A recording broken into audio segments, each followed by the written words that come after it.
नमस्कार। मैं आपके साथ पत्रकार बटोही नहीं छूटेगी महत्वपूर्ण खबर कोई। तो इसी महत्वपूर्ण खबरों की कड़ी में आज हम एक ऐसे गैंगस्टर के बारे में चर्चा करने जा रहे हैं जिसने न सिर्फ राजस्थान पुलिस बल्कि आसपास के अनेक राज्यों की सुरक्षा बलों की नाक में दम कर दिया था।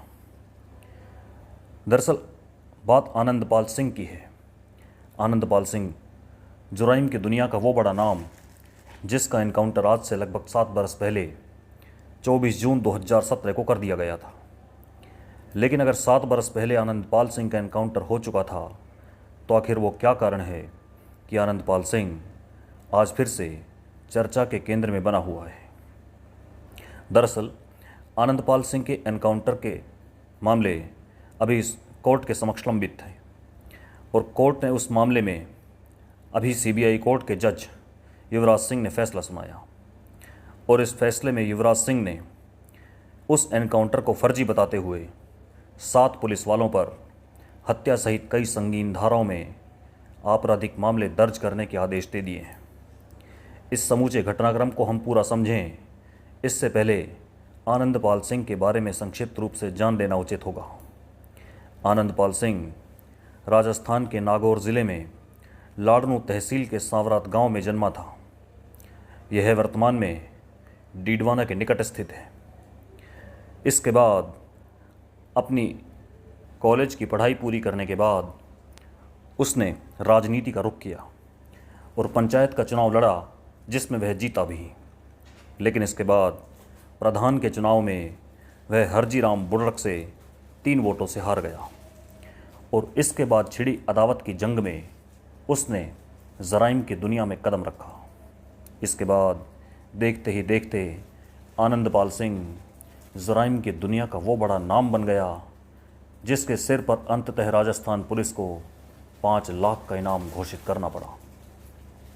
5 लाख का इनामी बदमाश आनंदपाल सिंह राजस्थान का संभवतः वो पहला बदमाश था जिसने अपने पास AK-47 जैसा खतरनाक हथियार रखा।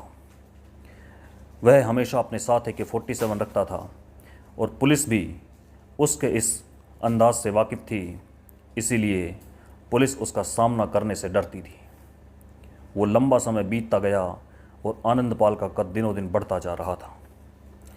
अंततः एक से एक नौकरशाह, बड़े से बड़े राजनेता और यहाँ तक की खबरों की माने तो तत्कालीन राजस्थान मुख्यमंत्री वसुंधरा राजे सिंधिया भी उसके निशाने पर थी। इसी सारी कड़ी के बीच अंततः 24 जून 2017 को आनंदपाल का इनकाउंटर कर दिया गया। पुलिस ने अपने मुखबिरों का जाल बिछाया और पुलिस को खबर लगी कि राजस्थान के चूरू जिले के मालासर गांव में आनंदपाल सिंह एक घर में छिपा हुआ है। रात के अंधेरे में पुलिस वालों ने उस घर को घेर लिया और उसके पश्चात पुलिस की माने तो आनंदपाल सिंह उस घर की छत से फायरिंग कर रहा था। पुलिस नीचे से जवाबी फायरिंग कर रही थी जिसमें आनंदपाल सिंह की मौत हो गई।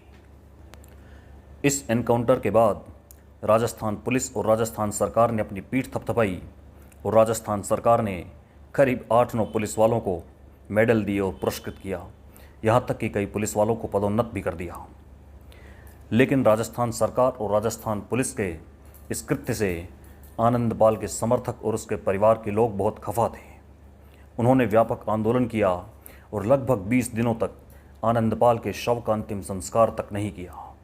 उस शव को रखकर उसके समर्थक और परिवार के लोग व्यापक आंदोलन करते रहे और उस केस को सीबीआई को सौंपने की मांग करते रहे। अंततः व्यापक जनदबाव के कारण सरकार ने वह केस सीबीआई को सौंप दिया और इसी कड़ी में सीबीआई ने जो क्लोजर रिपोर्ट दायर की उसी के कारण वापस से आज यह मामला चर्चा का विषय बना हुआ है। सरकार और पुलिस रिकॉर्ड में तो आनंदपाल 5 लाख का इनामी बदमाश था, लेकिन जनता और उसके समर्थकों में उसकी छवि रॉबिन हुड की थी। वह युवाओं के एक बड़े वर्ग का रोल मॉडल हुआ करता था। लेकिन जब इस घटना के बाद मामला सीबीआई को सौंपा तो सीबीआई ने भी अपनी जांच में आनंदपाल के एनकाउंटर को सही करार दिया और राजस्थान पुलिस को क्लीन चिट दे दी। जब यह रिपोर्ट सीबीआई कोर्ट में सौंपी गई तो सीबीआई की इस क्लोजर रिपोर्ट को आनंदपाल सिंह की पत्नी राजकुमार और उसके भाई व उसके समर्थकों ने फर्जी करार दिया और सीबीआई की क्लोजर रिपोर्ट को ही कोर्ट में चैलेंज कर दिया। इसी मामले की सुनवाई करते हुए सीबीआई जज युवराज सिंह ने कई दौर की सुनवाई के बाद सीबीआई की क्लोजर रिपोर्ट को खारिज कर दिया और आनंदपाल के एनकाउंटर को फर्जी करार देते हुए उसे पुलिस द्वारा की गई हत्या बताया। उन्होंने इस निर्णय के पीछे कई आधार बताए, जिनमें से कुछ आधारों का सिलसिलेवार तरीके से विवरण इस प्रकार है। दरअसल पुलिस ने कोर्ट को कहानी सुनाई कि आनंदपाल सिंह छत पर था और पुलिस की टीम उस पर नीचे से जवाबी फायरिंग कर रही थी। इसी बीच जवाबी फायरिंग में आनंदपाल सिंह की गोली लगने से मौत हो गई। लेकिन पोस्टमार्टम रिपोर्ट में यह सामने आया कि आनंदपाल सिंह को कई ऐसी गोलियां लगी जो अधिकतम 2 से 5 फीट की दूरी से मारी गई थी, और यदि पुलिस नीचे थी और आनंदपाल छत पे था तो आखिर उनके बीच की दूरी 5 फीट से कहीं अधिक होती, और ऐसे में उसके शरीर पर जो निशान पाए गए वो निशान आनंदपाल सिंह के शरीर पर कैसे आए। और दूसरा, पोस्टमार्टम की रिपोर्ट में ही यह भी पाया गया कि उसके शरीर पर लात घूंसे और मारपीट के निशान भी थे। तो अगर फायरिंग ही उन दोनों पक्षों के बीच हो रही है तो लात घूंसों और मारपीट के निशान आनंदपाल सिंह के शरीर पर कैसे आए। ये पहला आधार था जिससे सीबीआई कोर्ट के जज ने अपने निर्णय का आधार बनाया। दूसरा, पुलिस ने जिस ग्लॉक पिस्टल का इस्तेमाल किया उस ग्लॉक पिस्टल से गोली चलने के बाद कारतूस का खोखा उस ग्लॉक पिस्टल के पास ही गिरता है, और अगर पुलिस छत के नीचे से फायरिंग कर रही थी तो वहाँ पर एक भी उस कारतूस का खोखा नहीं पाया गया। जितने भी खोखे मिले वो सारे के सारे खोखे छत के ऊपर से मिले। अर्थात पुलिस ने जो कहानी सुनाई कि आनंदपाल सिंह छत पे था और पुलिस नीचे खड़ी होकर फायरिंग कर रही थी, तो वो भी इस प्रमाण से सिद्ध नहीं हो पाता है। ये दूसरा आधार रहा जिसके आधार पर सीबीआई जज युवराज सिंह ने इस एनकाउंटर को फर्जी करार दिया। तीसरा आधार यह था, पुलिस ने आनंदपाल सिंह के एनकाउंटर के दौरान जितने भी सरकारी हथियार उपयोग किए थे उन सभी के द्वारा जो खोखे कारतूस के खोखे गिरे वो सारे के सारे कारतूस के खोखे उस छत से ही पाए गए। नीचे ज़मीन से उन किसी भी सरकारी हथियार से चला कारतूस का खोखा नहीं पाया गया। सीबीआई जज को अपना निर्णय सुनाने के पीछे यह तीसरा आधार था। इसका चौथा आधार एनकाउंटर में शामिल एक पुलिस कांस्टेबल सोहन सिंह का बयान था। दरअसल सोहन सिंह के बयान के अनुसार वह सीढ़ी पर खड़ा होकर आनंदपाल सिंह की ओर फायर कर रहा था, जवाबी फायरिंग कर रहा था, और इस दौरान जब अचानक से आनंदपाल सीढ़ियों पर आया तो उसने आनंदपाल पर फायरिंग की और आनंदपाल ने सोहन सिंह पर फायरिंग की। इसी में लेकिन गोली सोहन सिंह की पीठ पर लगी।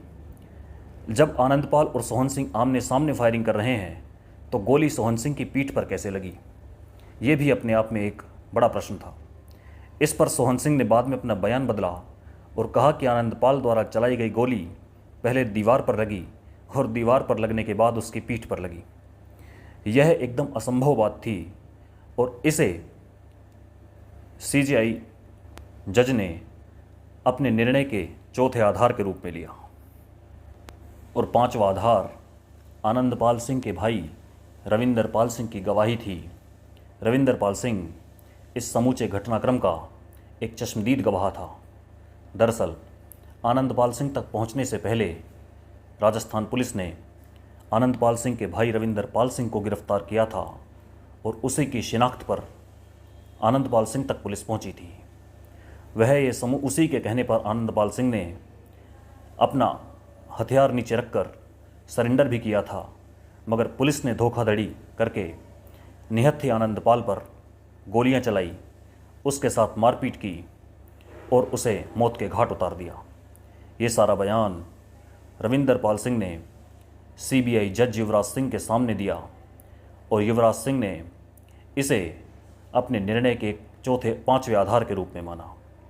इसके अलावा राजस्थान पुलिस से सीबीआई कोर्ट लंबे समय तक उस घटनाक्रम के और उस घर के नक्शे की मांग करती रही, लेकिन राजस्थान पुलिस कोर्ट को गुमराह करती रही और लंबे समय तक उसने उस घर का नक्शा नहीं सौंपा। ये तमाम वो कारक रहे जिनके आधार पर सीबीआई जज युवराज सिंह ने अपने फैसले में इस एनकाउंटर को फर्जी करार दिया और सीबीआई की क्लोजर रिपोर्ट को खारिज कर दिया। 24 जुलाई 2024 को सुनाए अपने फैसले में सीबीआई जज युवराज सिंह ने कहा कि आनंदपाल सिंह बेशक एक 5 लाख का बड़ा इनामी बदमाश था, उस पर अनेक आपराधिक प्रकरण दर्ज थे, लेकिन अगर उसने अपने हथियार नीचे रखकर सरेंडर कर दिया है तो उसकी हत्या करने का पुलिस को कोई अधिकार नहीं है। इसी कारण सीबीआई जज ने न सिर्फ एनकाउंटर को फर्जी करार दिया, बल्कि उस एनकाउंटर में शामिल 7 पुलिस वालों पर हत्या समेत कई संगीन धाराओं में आपराधिक प्रकरण दर्ज करने के आदेश भी दिए। इन 7 पुलिस वालों में सबसे पहले तत्कालीन चूरू एसपी राहुल बारठ, तत्कालीन डीएसपी विद्या प्रकाश चौधरी, तत्कालीन एसओजी के सीओ सूर्यवीर सिंह, इसके अलावा एक हेड कांस्टेबल कैलाश चंद्र और 3 कांस्टेबल सोहन सिंह, धर्मपाल और धर्मवीर। ये सोहन सिंह कांस्टेबल वही हैं जिन्होंने अपने बयान में ये कहा कि गोली पहले दीवार पर लगी और फिर उनकी पीठ पर। इनके बयान को भी इस एनकाउंटर को खारिज करने के लिए एक प्रमुख आधार के रूप में सीबीआई जज युवराज सिंह ने माना। अब इन समस्त पुलिस वालों पर आपराधिक मामले चलेंगे। हत्या सहित अनेक संगीन धाराओं में इन पर मामले दर्ज कर दिए गए हैं। अब यह देखना होगा कि आखिर इन पुलिस वालों का भविष्य क्या होता है। इस प्रकरण को समझने के बाद यह स्पष्ट हो जाता है कि जीते जी तो आनंदपाल राजस्थान पुलिस समेत अनेक राज्यों की पुलिस के नारे की फांस बना रहा, लेकिन मरने के बाद भी वह राजस्थान पुलिस का पीछा नहीं छोड़ रहा है। आनंदपाल सिंह के परिवार के लोग और उसके समर्थक सीबीआई कोर्ट के इस फैसले को अपनी जीत बता रहे हैं और इसके साथ साथ पूर्ण न्याय की मांग कर रहे हैं। आनंदपाल सिंह के भाई मनजीत सिंह ने कहा कि भगवान के घर देर है अंधेर नहीं। इस फैसले पर उन्होंने अपनी खुशी व्यक्त की और कहा कि हमें न्यायपालिका पर पूरा भरोसा है, हमारे साथ पूर्ण न्याय होगा। इस खबर में फ़िलहाल इतना ही। इसमें होने वाले किसी भी अपडेट से हम फिर आपको रूबरू कराएंगे। तब तक के लिए नमस्कार।